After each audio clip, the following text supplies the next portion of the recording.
Today, in the Philippine culture you should know, one of the most rich tribe in the Philippines in terms of its culture and tradition. Welcome to the cultures of Mindanao. This is the Mandaya tribe and its culture. So sit in your throne, relax, and enjoy the video in its all glory. The geographic location of Mandaya tribe. Mandaya are scattered in some parts of Davao del Norte, Compostela Valley, and Surigao del Sur. The concentration of their settlement which still exists today is at the heart of Davao Oriental, particularly Banganga, Caraga, and Catel. So kung napapansin nyo sa mapa ng Davao Oriental, yung part na yan is full of mountains and upstream. The origin of Mandaya. Mandaya is come from the root word daya, which literally means upstream or upland. It is the ethnic tribe of Davao Oriental and in some parts of Surigao del Sur, the southeastern part of the Philippines. So yung Mandaya was come from the word man, which is the first people, and daya, which means upstream. So Mandaya was come from the word first people of the upstream.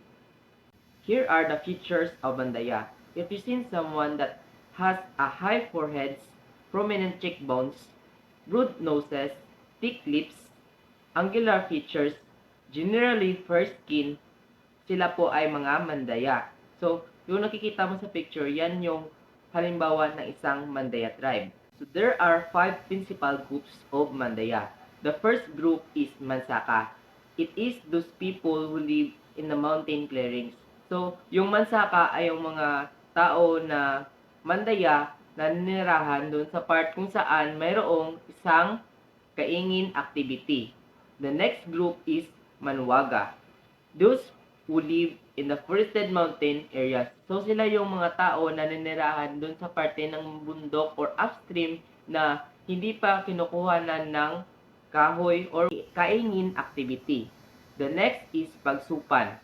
Those who make living in the swampy banks of the Tagum and Hiho rivers. So, yung mga Pagsupan naman ay mga tao na Mandaya na ninirahan malapit sa sapa.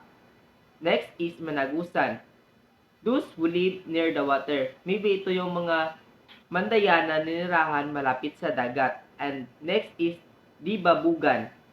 Those who are found in the southern and western parts of Compostela. So, yung Dibabugan ay yung mga tao na ninirahan malapit sa southern and western parts of Compostela Valley.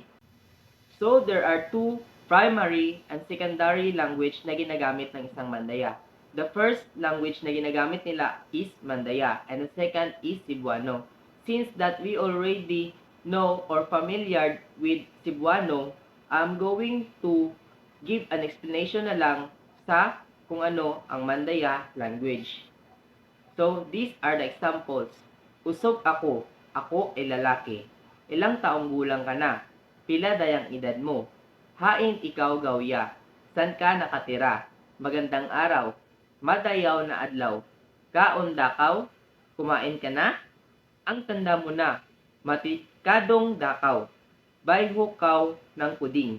Mukha kang pusa. So, the livelihood of Mandaya. The Mandayas are shifting cultivators who rely largely on swiding farming, also known as slash and burn or pagkakaingin, as a means for survival.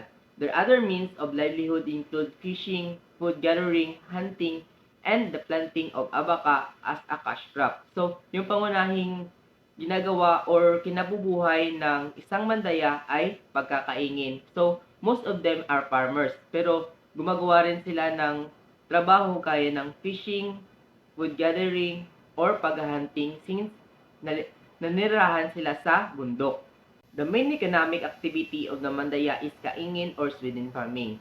Main crops include rice, sweet potato, sugarcane, tobacco, sugar, cotton, abaca, and coffee. So, according to the article na nabasa ko, bago ginagawa ng mga Mandaya yung kanilang pag-harvest is nagkakaroon muna sila ng ceremony or meron silang ritual na ginagawa in order for them na mabigyan ng honor yung kanilang god.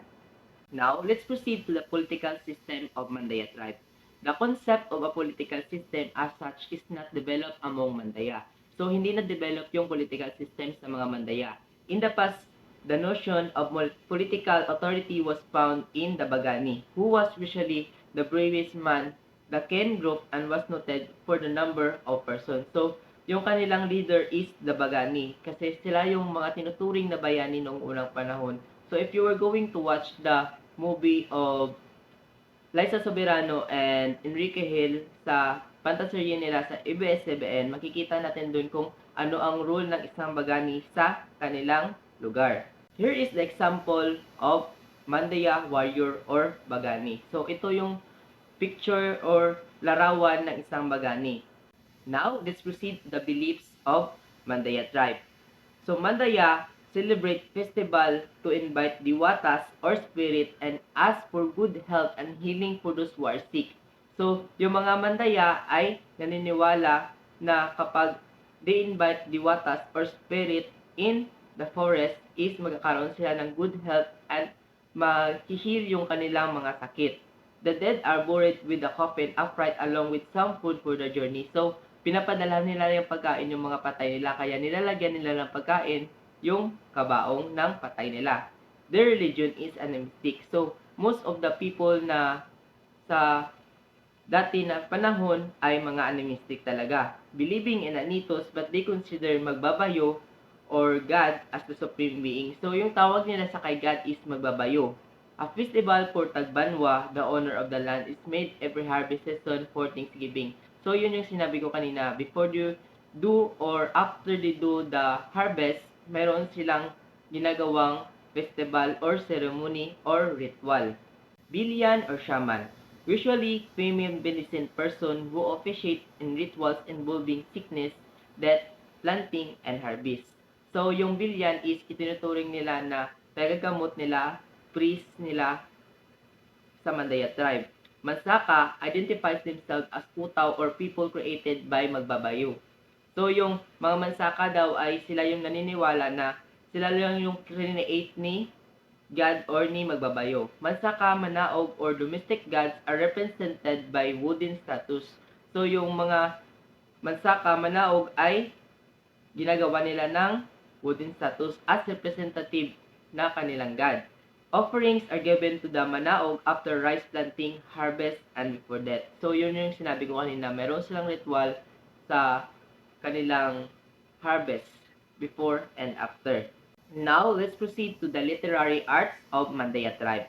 Mandaya literary arts express the group's attitude towards life, nature, morality, and the world in general. They include riddles, proverbs, myths, folktales, and epic poems. So, yung mga literary arts ng mga Mandaya ay related talaga sa kung ano yung ginagawa nila sa kanilang buhay, sa culture nila, sa tradition nila, at tungkol talaga sa kung ano yung nararanasan nila sa nature as mga taong nanirahan sa bundok or upstream. The first form of literary arts ng mga Mandaya ay proverbs. So, yung kawikaan ng mga Mandaya. Mandaya proverbs serve a pedagogical purpose. They are employed by the parents to qualify, strengthen, or validate their advisory and disciplinary rule for the upbringing of the young. Other Mandaya proverbs tell the group's outlook towards life and the virtues needed to survive in this world. In style, the use of metaphor and assonance is marked. Example, yang ataog-aw madugdug. An egg once broken. So, yung proverbs nila is mga paalaala sa mga yang nila. So, example yung yang ataog-aw madugdog. So, ibig sabihin yan is di na natin maaaring mabalik yung mga nangyari na. Kasi an egg once broken. So, kung nasira na yung egg, hindi na natin mababalik ito sa dati niyang forma. Gaya ng nakaraan na nasira na at hindi na maaring ibalik. The next form of literary arts is riddles. Mandaya riddles are rich in imagery. They provide a clue to the way the Mandaya see the world. Themes are derived from familiar things in nature so that they are easily understood. In style, they are mostly unrhymed but are expressed in rhythmic verses.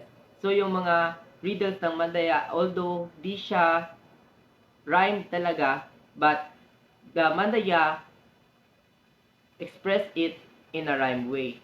Another form of literary arts of Mandaya tribe, Dawut, chanted to entertain people in special occasions, performed by a Magdadawut or the native bard, who is expected to have a mastery of the intricacies of the accent art of chanting, the panaydar, or versification of the poem. So, the Dawut song was come from the word chanted to entertain people in special occasions. So, yung dawot na kanta ay ginagamit talaga yun para sa special occasions. Yung kanta nila is originated talaga sa mga versification ng mga poems na ginagawa ng mga Mandaya. Here are some of the instruments that Mandaya use in performing arts or paggawa nila ng mga kanta. Ubing, cinder piece of bamboo resembling a Jewish harp. So yan yung example ng instrument na ginagamit ng mga Mandaya tribe. As nakikita niyo dyan sa picture. Next is kudlung, the two-stringed instrument similar to the kudyapi of the Maranao. Yan yung ginagamit nila na parang gitara sa kanilang tribo. Next is gimbal, native drum made of tree trunk or deer skin. So, yan naman yung mga drum na ginagamit nila, yung gimbal. Now, let's proceed to the marriage of the Mandaya tribe. So, Mandaya tribe practice polygamy. So, the first stage of polygamy is pakasayod, to learn or to remember. Pamuka or kagon, both families meet for the second time. So, the next is pagtawas. The number 4 is kasamungan. Both families meet to seek the marriage. So, yan na yung ginagawa nila para i-prepare yung marriage. Pagtulod da, patulod.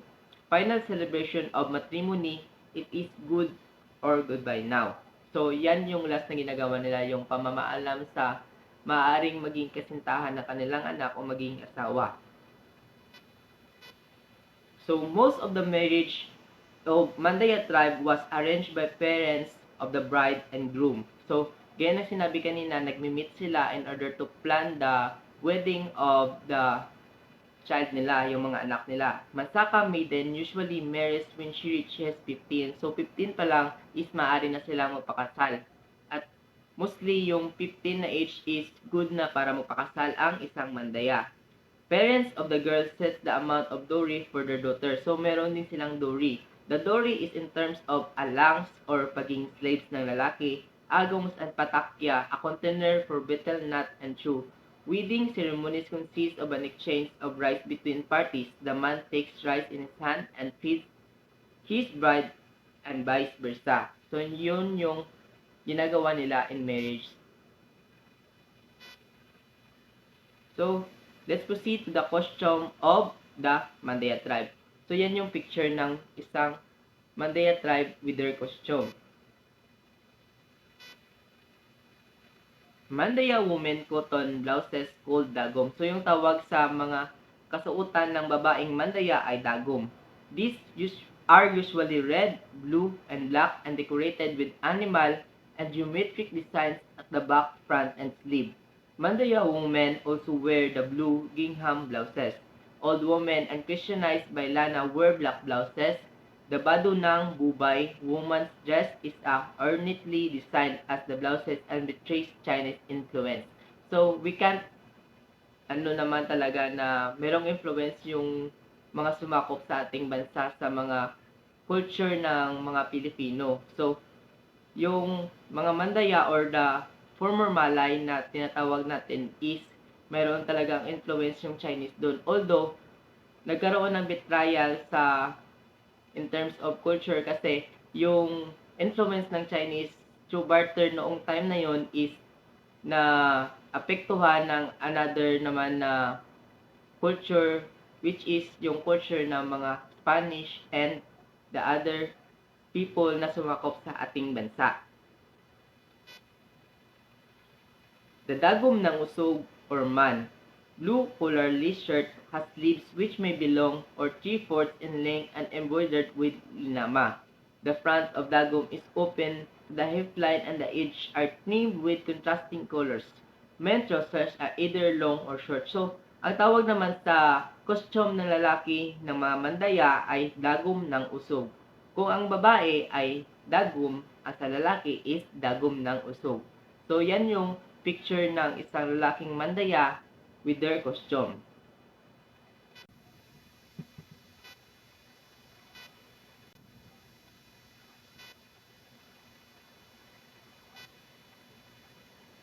Mandayas distinct practice in death, burial, and mourning. So, ito naman yung mga ginagawa ng isang mandaya during the death, burial, and mourning nila. Before death, ang mandaya is given a sponge bath. So, nililiguan nila yung kanilang patay. Close relatives keep vigil. So, ginagawa yung mga vigil ng close relatives nila. The dead should lie straight with hands at the side. So yan yung pwesto ng mga patay nila kapag nililibing nila. The corpse is then covered with a dagmay cloth made from abaca fibers. No prayers are said before or after death. A mandaya who is killed by an opponent is left reclining on a tree to root. Next is, let's proceed to balay. Ito yung bahay ng isang mandaya. Balay is a rectangular structure erected on steps some 5 feet above ground and is usually occupied by 2 or 3 families. The walls are usually made of sayakubar, securely tied in bamboo lats or owai or rattan, stripped in a zigzag pattern. The tips of the lats are carved with a distinct figure called ligpit to prevent joints from slipping. So, yung bahay ng isang mandaya ay gaya ng bahay kubo. Pero, ang kaibahan lang is mataas yung bahay ng mandaya kasi mayroong 5 feet pa na poste na ginagamit para maging isang second floor or para mataas yung isang bahay ng isang mandaya. So, that's all the report or my discussion. Thank you for listening and God bless.